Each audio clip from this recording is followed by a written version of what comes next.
Сегодня в Чебоксарах чествовали социальных работников. 8 июня их профессиональный праздник. 18 особо отличившихся сотрудников социальных служб республики получили государственные награды.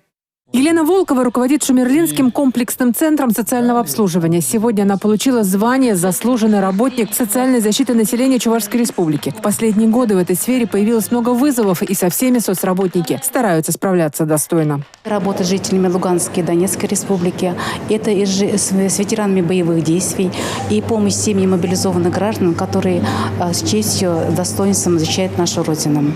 Главной наградой, считает Елена Ильинична, когда люди улыбаются после нашей помощи. Отзывчивость и милосердие, наверное, главные качества тех, кто работает в этой сфере. Социальный работник – профессия, которую выбирают душой. У нас не только работники ухаживают, есть волонтеры, они помогают. Это особые люди.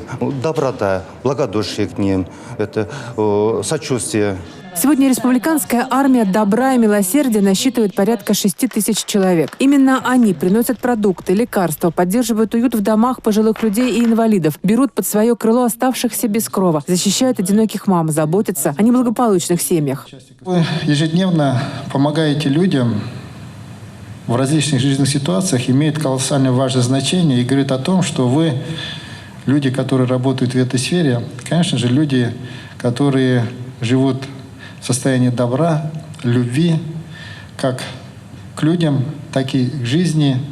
И благодаря этому работа, которую вы выполняете в области государственной социальной политики, прежде всего Чувашской республики, она всегда отражается в том, что люди просто благодарят вас, благодарят государство. Сейчас социальная сфера активно развивается. В этом году Чувашия вошла в число 17 пилотных регионов по комплексной модернизации центров занятости. В 11-м всероссийском конкурсе профмастерства в сфере социального обслуживания в номинации «Лучшая практика внедрения социального контракта» Чувашия заняла 2-е место, а проект «Сказки.ру» признан лучшим волонтерским проектом. Татьяна Молокова, Павел Редков, Республика.